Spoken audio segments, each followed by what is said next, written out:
Well, hey, everybody. Happy Thursday. Back at the normal place, time, and on YouTube here as we record live for Mike in the Midwest, episode number 58 already. Holy smokes. So how about we do this? We talk a little Mike in the Midwest. We're talking Olympics. Here we go. Here we go.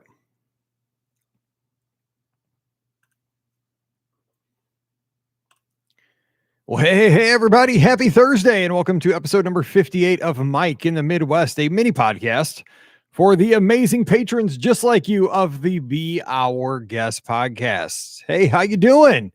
Again, thank you so very much for being a patron of the show, supporting all we do here on the Be Our Guest podcast.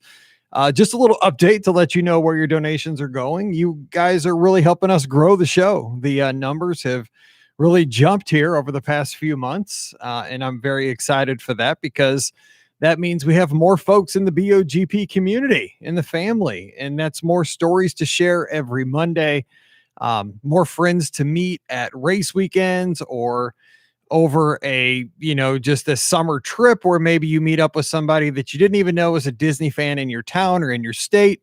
And then you cross paths down at Walt Disney World. When I see stuff like that, I get excited, because I'm a person who loves technology, and specifically I love podcasting, and podcasting is amazing because I have the BOGP studios all set up, with everything I need to do a podcast. And, I don't have to have a full radio station. I do this out of my basement in a suburb of St. Louis, Missouri called St. Peters. In the lovely county of St. Charles. It's a beautiful place to visit if you ever are in the Midwest. I'd love to meet up with you maybe on, we have a little Main Street. It's kind of like Main Street, USA, called St. Charles Main Street, historic, right on the Missouri River. It's where Lewis and Clark kicked off the Western, exploration of the Louisiana Purchase. I can give you all the history. But podcasting is pretty amazing because today, I can sit here in Missouri and talk to you maybe in Nebraska or Arizona or Canada, or we have folks in Australia or over in Europe or Africa, Asia. It's amazing. It truly is an amazing medium, and you're supporting that. And I thank you so very much for that. I hope you think the donation each month is worth it. I always try to make sure that we don't miss any podcasts, that we do high quality podcasts. We try to come up with creative ideas for the show, which is a little challenging when you've had almost 2,000 episodes out there. But I always try to make it something where, one, you get a little information that might make your next Disney trip a little better. It doesn't have to be the latest news, because I know news goes quickly, especially nowadays. But maybe just a nugget that, I'd mention, or Pam or Ricky or Scott or whoever the guest. Actually, the best tips I always get are the Monday guests, are folks that have just come back and tried something with their family or their significant other. They did something, went to a restaurant I've never been to. Those are my favorite tips. So I hope they are for you too. But also I hope that we share some laughs and some giggles and some smiles. I know those smiles are tough to come by sometimes. We have tough times in life, and we have, I listen to podcasts all the time when I'm running. You know what? Mile 11, never pretty. It doesn't matter. I hit mile 11 almost every day because I try to go at least 13. Mile 11's ugly, but sometimes a podcaster, a show will make me smile even through mile 11 of a run. So think about your commute. Maybe you have an hour-long commute and the last 15 minutes of that drive is just brutal. Hopefully, maybe somebody says something on the show that you get a kick out of, and it makes that last 15 minutes go a little bit quicker. That's to me the beauty of podcasting. To me, podcasting is kind of like a friend that is always there. You can count on them. They're sitting there right on your phone. When you're ready, we're ready. I have a lot of podcasts that I listen to. I've never met the podcasters in person, but I feel like I know them. And I look forward to, it's 5:15 in the morning. I'm getting ready to go on a run. That's not so much fun, but I will get to catch up with, X, Y, and Z podcasts and see what they're up to. And, they're going to keep me company out over a sunrise run. So I hope that's the same for you. And again, I don't say this often enough, but I truly do appreciate you supporting the podcast here on Patreon, because it really helps us kind of keep things going. And it's an awesome help. So thank you so much for that. All right. So let's hop into what's going on here in Missouri, in the Midwest right now. We're in the middle of a heat wave. The heat index is going to be 116 this afternoon, they said. High of about 98. And I know it's kind of the same down in Orlando right now. It's smoking hot. So if it's hot where you are, hang in there. I saw too, this is so Missouri, right? The high on Saturday, 78. So I get to run outside again here soon. I haven't run outside in like a week and a half because I'm a big wimp and I just hit the treadmill and watch the Olympics. So, I think cooler times are coming. So hang in there and I hope you're doing well. Hope you found some air conditioning and are just kind of, taking it easy through the heat because before you know it, it'll be fall, it'll be football season. And, we'll be like, oh no, it's going to snow here soon. And we'll be complaining about that too. That's just how we do with the weather. All right, what else is going on? Let's hit the feedback from last week's show because last week I kind of wanted to try something different. I mentioned on last week's show that I got the idea for Mike in the Midwest as a separate podcast probably about 5 years ago. And I thought it would be kind of fun just to talk about what it's like to grow up in the little part of the world that I grew up and tell some of the stories. And I've got way more stories to share coming up here over the next few weeks, months, and so forth. Because they're so different than like when I talked to Masayo over in Japan, we cruised together on one of the podcast cruises. Her stories were so amazing. Like I loved hearing about how she grew up and what it was like to live in, on the island of Japan, on the other side of the world. And we have listeners in Australia, even in the United States. Somebody that grows up in Iowa is very different than Missouri and very alike in some ways. Folks that grow up in New York City. I mean, I've never been in New York City. I've never seen a city like that. So when I hear their stories, they're intriguing. They're amazing to me. I love that kind of stuff. But we do have things in common too, which I love because when I was a sixth grade teacher, one of the skills you constantly go back to as a sixth grade teacher is you do compare and contrast. We would look at in sixth grade social studies, we'd talk about ancient world cultures. So we'd talk about, the Greeks versus the Egyptians. And so, we'd always be like, okay, we studied the Greeks here for 6 weeks. Now we studied the Egyptians for 6 weeks. Let's break it down. Let's the old Venn diagram, teacher's best friend, right? 2 circles where they intersect. Okay, how are the Greeks and the Egyptians similar? And you'd, put that in the middle. How are they different? You put it out on, each wing of the circle. And it is kind of interesting because I think life is like that, right? We all have our differences. And I think that's what makes life kind of awesome because we have a variety. Scott and I, from the podcast, we're good buddies. We got to meet on a podcast cruise years and years ago. Actually, we met at a meetup at Pecos Bills. I'll have to find the picture before one of the podcast cruises. But the thing is, like, we've become really good friends over the past, several years. And we have a lot of, when we talk about things, because he grew up in Michigan. I grew up in St. Louis. We didn't know each other until a few years back. But then we get to telling stories when we're down at Walt Disney World on our trips and having dinner, something like that with our families. And he's like, I did that when I was younger. And I'm like, no way did you do that. And so we have a lot in common that I wouldn't expect. But then again, like he tells some of his stories growing up, I'm like, man, I had no idea. Like, he talks about going to the Upper Peninsula of Michigan. Sounds like Canada to me, but he tells all these great stories and it's really cool because it adds to my knowledge of the world. And I hope the show kind of always does that for you. So again, just kind of a long intro thanking you. And I hope that you always enjoy kind of some of these stories and, thoughts. And today we're going to jump into kind of my story and my backstory. When I watch the Olympics, what's going through my head? Because I have thoughts on the Olympics. Man, I really wanted to be an Olympian at one time. But before we do that, let's talk about open mic last week. We did a different kind of format. That was the second idea that I came up with. I came up with Mike in the Midwest. Thought that'd be kind of fun. But open mic was going to be kind of a quick podcast where what I came up with was 5 topics for 5 minutes, and it would be a 25-minute show. So every week you would come up with 5, just random topics. They could be in the news. They could be something you're just thinking of or something you encounter. We talk about each topic for 5 minutes and then bam, we're out of there and we get feedback on social. So we're going to be doing, I might even do another episode of that next week here on the feed. But last week, here's what we got as far as feedback on the Patreon page. And I love it when you guys give feedback. So please do over at patreon.com/BeOurGuestPodcast. Amy Rivers, thanks for being a patron. She says, I love this format. I did fast forward through the Mizzou stuff. What? Can't do that.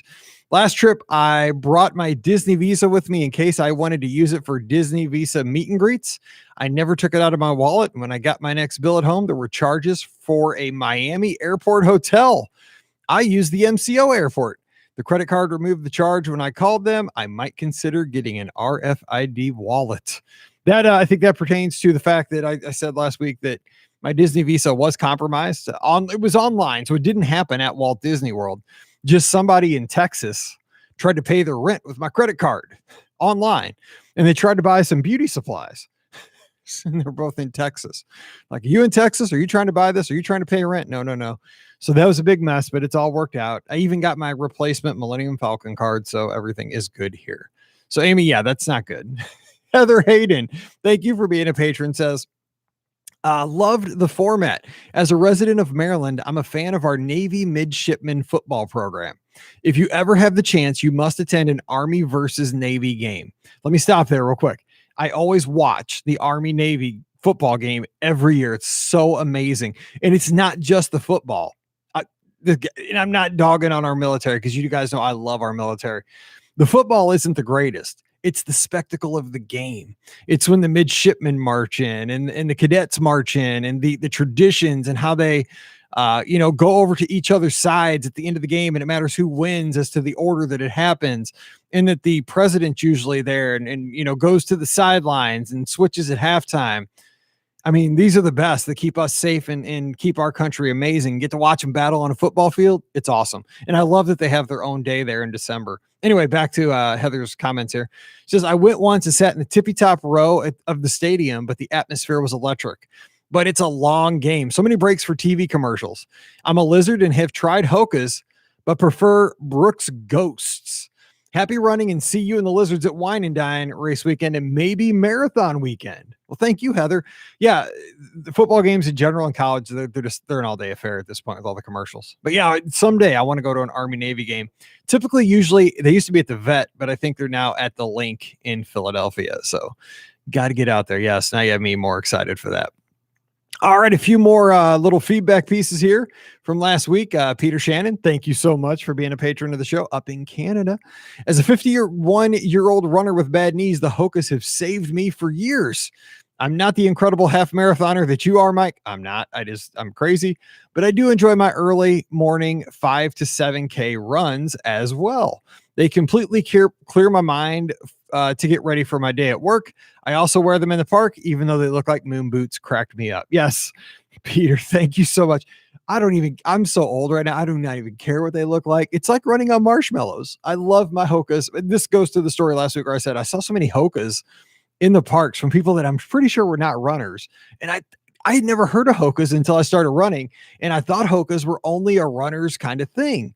Like, I never see commercials for them, and I wouldn't know about a Hoka until I listened to a running podcast, and of course the Lizards wear them. So I thought I got to get me some of those. But yeah, they do help if you run a lot of miles. They're not fast shoes, but they're comfortable shoes. And I'm at that age where it doesn't matter. I even bought a bright red pair just because they were on closeout. My wife's like, why'd you get red? I was like, they were closeouts at Running Warehouse.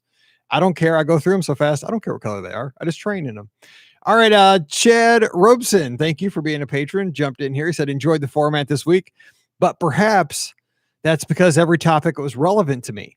I'm a fan of a mediocre hometown college football team. He says, we are Penn State. I am a runner who started out after being out of shape in high school. Heck, I even have the Chase Disney and Southwest Visa cards. I haven't tried the Hokas yet, but I'm in the market for some new running shoes, so maybe I'll give them a try, at least for my next walk through the Magic Kingdom. Thanks for the great content and for making the world of Disney seem a bit closer. Not to mention, thanks for helping me with booking my latest trip. Hope to see you down there for Wine and Dine. Yes.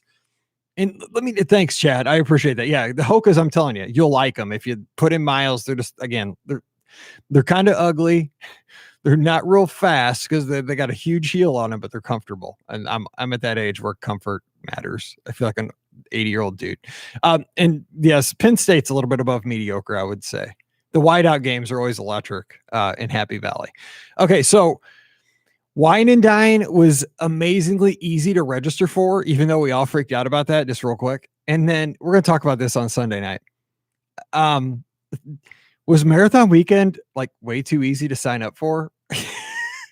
I had nightmares about this for like 2 weeks, and then I just registered for Dopey with no drama. And I don't think anybody really had drama. Like, it was almost too easy. I don't know. I want to have your feedback on that, but we'll talk about that on Sunday night on the live call-in show. Just my take. It seemed a little too easy, which I'm still not sure I'm signed up. I got a confirmation number and I paid money, but it just seemed too easy. All right, Kathy Melchin's in here. Thank you for being a patron. Hey, Mike, enjoyed this episode.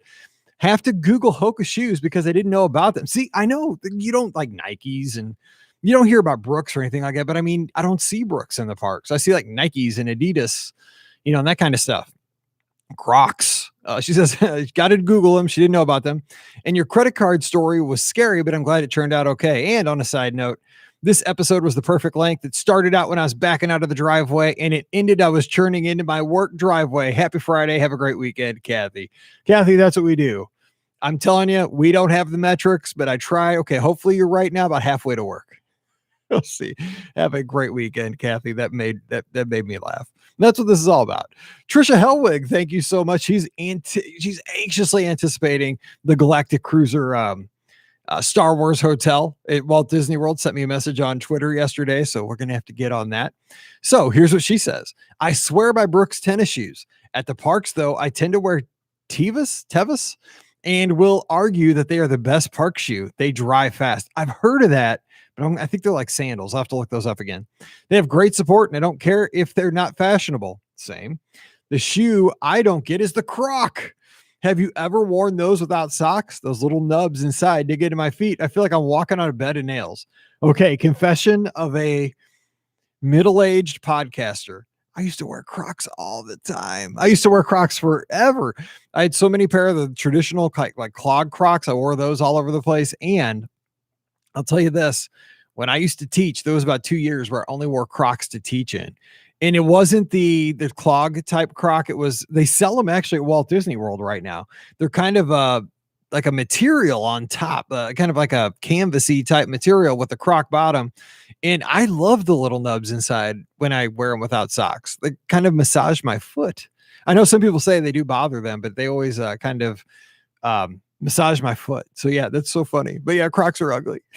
I get it. It's so weird though, because like around here, the like girls Mallory's age, like Crocs are back. And if you think about it, like Crocs were around before they were born, but all her cheerleader friends, they all wear Crocs, the clogs.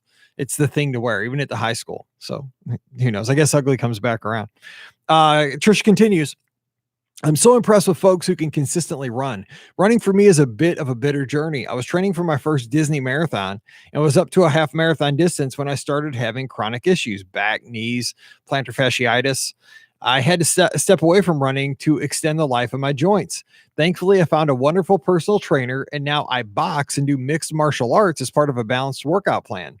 I realized that running wasn't really that important to me. It was the achievement of taking care of my body. I love that. And you know what? Mixed martial arts is a lot cooler than running. I mean, think about it. You go, wow. I wouldn't want to meet, okay, would you rather have to go to battle against a runner or a mixed martial arts person? No, thanks. I'd run. It's a good job on it. And that's smart. I'm not that smart. My wife tells me when I'm 60, I won't be able to walk. So stay tuned. We'll see. Hopefully the podcast is still going. Trisha wraps it up. She says, finally, I will always support the Cardinal, not baseball, in white sweaters. I'm a UW-Madison alum, and their hockey teams are underrated programs. I mean, our women's team is coached by Mark Johnson, Olympic gold medalist. That's right. The 1980 Miracle team. Do you believe in miracles? Yes. Al Michaels, baby. Yes. Thank you so much, Trisha. Dennis Keithley, thanks for being a patron. He says, I do not know how you can make a pair of running shoes last that long. I run in my Brooks or Asics for about 250 to 300 miles. After that, my running shoes are turned into walking shoes, but I have purchased running shoes as everyday shoes before. They provide great support. Dennis, if I only got 250 miles out of a pair of shoes, I would be broke. Just saying, because I'm an idiot. I run too much. He says, I once lost my wallet at Disney World. I was in a similar position as you. I didn't want to cancel my credit card because my magic bands were tied to it. And I also didn't have my ATM card. After calling Capital One, they issued a secondary card on my account and advised me to keep an eye on the charges. It was a very nervous 15 hours until I returned to the Runners Expo and had my wallet returned at the lost and found Disney magic right there. Oh my gosh, you got it back. That is beautiful. Whether they win or not, I bleed black and gold. Go Mizzou. M-I-Z, Dennis. I love it. I think, you know what? being a Mizzou fan is good from us. It kills me all the time. I shouldn't say that, but it makes me feel like I suffer for a cause. If we ever win the national championship, I will die of a heart attack. I promise you, because it's something I want so bad that I just never think will happen. So if it ever would happen in football where we win a national championship, that'd be it. I'd have to tap out. That'd be too much. That'd be way too much. I'm almost crying right now thinking of it happening. It won't. Don't worry. Christy Arthurs, thank you so much for being a patron of the show. I love you guys. Just want to pop in and say I really like this format. It was fun and good for a short attention span. The other format is good though too. Okay, thanks, Christy. We'll do another one next week. And if you guys have anything you want me to talk about for 5 minutes, just shoot me a message on Twitter or an email, mike@brguspodcast.com. Finally, last comment. We had a lot of them today. Megan Green. I just changed my running shoes to Hoka's and I love them. They're so comfortable. I bet they make great park shoes. I also can totally relate to being able to do something in life now that when I was much younger, I wouldn't be able to do. I just started running 2 years ago and I've been blown away by the distances I've been able to run. I never even made it through the mile run when I was in middle and high school. And now I'm training for my first half marathon. Crazy. Isn't that right? It's all mental. I keep telling this to Mallory about her cheerleading. It's upstairs. 90% of any sport, it's in your head. And we found that out this week with the Olympics. All right. Speaking of the Olympics, let's jump into today's topic. It's not going to be a long one because we had a lot of feedback and that was the most important thing. But I wanted to talk about the Olympics right now and what it means to me, because of course, I don't know if you watch the Olympics or not. I always watch the Olympics and I've always been intrigued by the Olympics. And I think for me, I think like, why do I like the Olympics so much? I'm very patriotic and our family always has been a patriotic family. And I think what it is for me is I look back, it gets back to a Commodore 64. My good buddy in like third grade, Jeremy Steffens, in the game Summer Games. Now, I don't know if you guys are gamers or remember any of these games. They also had it on the Atari, I think, but it was a computer game on the Commodore 64, which I had and my good buddy Jeremy had. And what it was the Olympics. And remember, I was born in 73. In the big kind of first Olympics that I remember were the 84 Summer Games in Los Angeles. And I don't know if I was just at the right age, being 11 years old, where, summer went on forever. You didn't have anything else to do. But man, we watched those games in Los Angeles and it seemed like they were just so huge. Like the Summer Games in 84 were amazing. Like it was just everything everybody talked about. There was an eagle kind of as the mascot, I remember, and you had amazing athletes. I think that was like Mary Lou Retton in gymnastics. You had like Carl Lewis in track and field. Just as you went through just everything, the pageantry of the games. And when we weren't watching the games, we played this game called Summer Games on the Commodore 64 that had platform diving and track and field events. It had skeet shooting. It had swimming events, and it was just like we'd watch the Olympic Games in 84 on TV that summer together. And then we'd go in and we'd participate. You pick your country, and I always pick USA. Or you could pick Epix, which was the game maker and had its own little national anthem. And, you competed and they had the medal ceremony and all that. But I was intrigued by that and always have been since then. So, of course, you guys know I was a baseball player primarily through sports. And the one thing I wanted, I was very much connected with Major League Baseball as my dad caught a Cy Young Award winning pitcher when I was a kid, in the off season. He would, catch him. And so I got to hang out in the clubhouse of the Philadelphia Phillies, talked about this many times. I got to meet Steve Carlton, my hero as a left-handed pitcher as a kid, Tug McGraw. Pete Rose was on the team, Joe Morgan, Mike Schmidt. I mean, that team was stacked. Ozzie Virgil. And the thing was, I was always kind of connected and I got to work out with Andy Van Slyke in the off season here in St. Louis, it was amazing. But the one thing, and I always wanted to be a Major League Baseball pitcher, don't get me wrong, but the real goal that I wanted to do was to play baseball. I wanted to be a ball player in the Olympics for the United States of America. I wanted to wear the red, white, and blue. I just thought that would be the coolest thing as a kid. And I remember those first few baseball teams for the Olympics, how cool it was to see baseball where it wasn't just the Cardinals playing the Cubs. It was the United States taking on the world. And I wanted to be a part of that more than anything else. So of course I never made it in baseball. Didn't make it to the minors, didn't make it to the majors, didn't make it to the Olympics, but, had a good run with baseball. I did get a college scholarship to a small school to play ball and for academic reasons. But I kind of walked away from all that because I got into speed skating. Now, this is kind of weird because I was a summer sports guy, but I did enjoy speed skating because I ran a skating rink, which my next door neighbors owned the skating rink. So I had grown up in this skating rink, and I started speed skating on traditional roller skates when I was like 6. But the thing was, come to when I was getting out of high school, starting college, inline skating was a huge phenomenon, not only in the United States, but around the world. Rollerblading was where it was. So you had roller hockey, which was really, really hot in the early 90s, but you also had inline speed skating, which had revolutionized the sport. The sport immediately got faster with inline skates. It got more intense and it got more popular. So I kind of decided I want to jump in on this. I was running the skating rink anyway. So I really, really dove into speed skating and kind of put baseball to the side, which I kind of regret now, but that's how life goes. So we started speed skating, and there was a lot of buzz that inline speed skating would become an Olympic sport, possibly in 96, but if not the year 2000. The way a sport, because I've been watching all kinds of crazy sports. I watched dressage yesterday.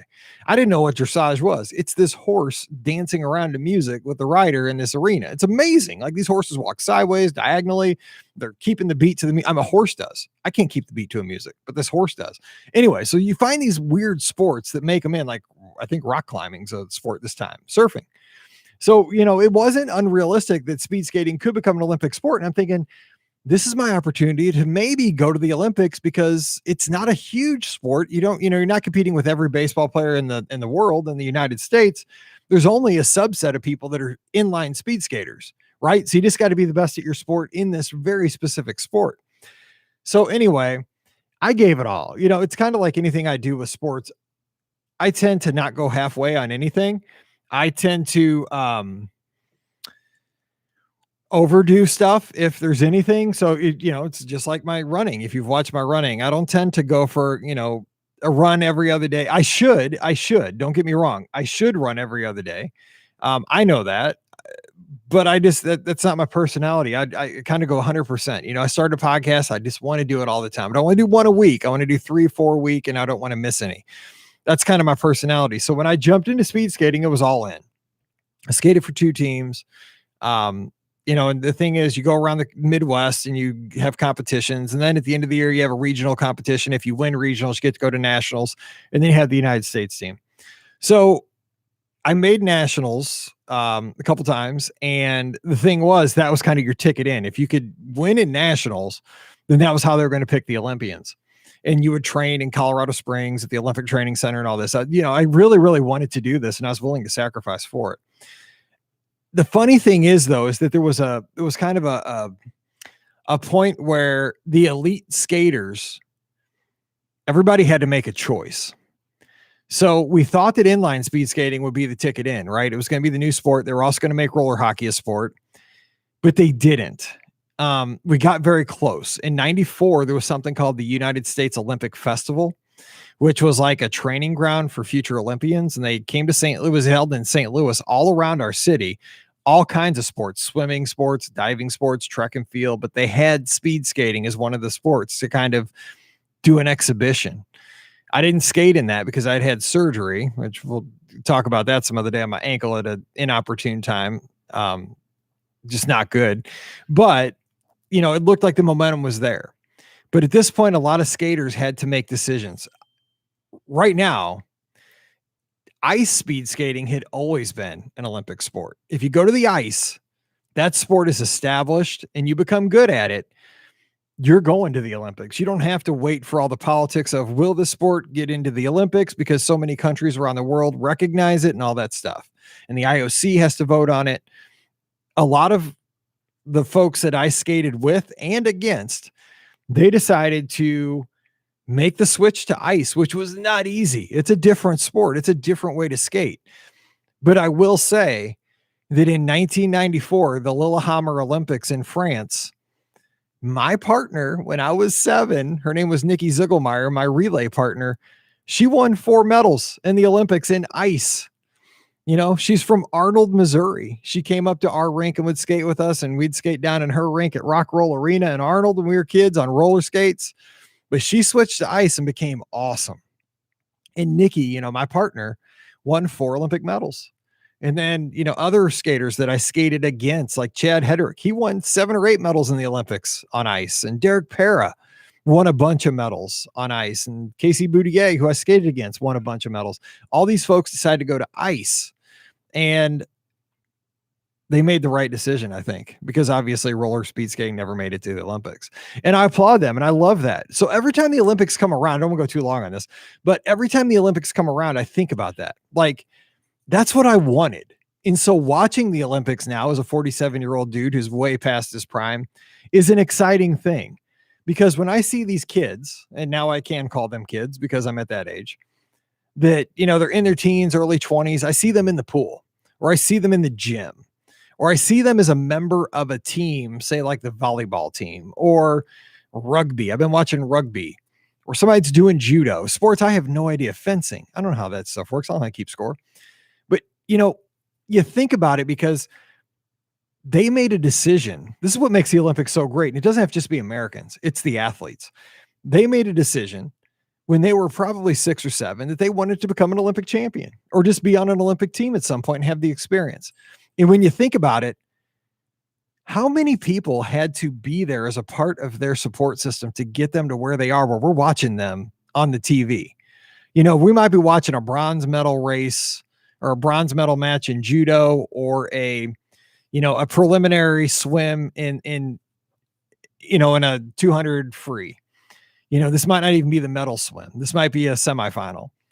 Just the fact that they're in the pool and they get to walk in as an Olympian is an amazing thing. I know we get disappointed sometimes when our athletes don't win gold or silver or bronze, but how hard was it for them to get to Tokyo, especially Tokyo, right? They've waited an extra year. They had their, you know, they were ready to go last year, and then they had to wait an extra year to see what was going on. You know, I applaud all these athletes, and I always enjoy the Olympics because think about it. It's the pageantry. It's the sacrifice, not only of the athlete, but of the coach, of the mom and the dad and the brother and the sister and the grandma and the grandpa and the communities, right? If you have somebody that's an Olympian from your community, you're all in. I love that about the Olympics because it's not just the athlete. And, you know, when they tear up at the end of a race, win, lose, or draw, I think it's because of the journey, right? That journey is a long one, but it's an awesome one. So when I see the Olympics, I have a little taste of it. I wanted to be an Olympian so bad, but it's pretty cool that people that were close to me got to have that, and they have medals hanging in their house. That's pretty sweet to me. And, you know, when I watch the Olympics, winter or summer games, it's very cool to see it's the culmination of the years and years of sacrifice and training, and win, lose, or draw. You know, all these Olympians are winners. So that's my thought on the Olympics. I'm going to get back to watching. Maybe I'll watch some more dressage today and try to figure out what that horse is dancing to, because the horse dance is better than I. And I know that has to take just years of training with the trainer. So it's an amazing sport nonetheless. All right, you guys, hope you're having a great Thursday. Thanks so much for hanging out with me here on Mike in the Midwest. We'll be back again next Thursday with another episode. But don't forget to join us this Sunday night, 7 o'clock Eastern, 6 o'clock Central. We're going to be playing a game that you'll hear about on tomorrow's regular podcast. Scott and I came up with this game. What percentage of guests? And I think you're going to like it, and want to hear from you on Sunday night. So until then, stay safe, stay healthy, and we'll see you real soon. All righty, everybody. Thank you so much. We'll see you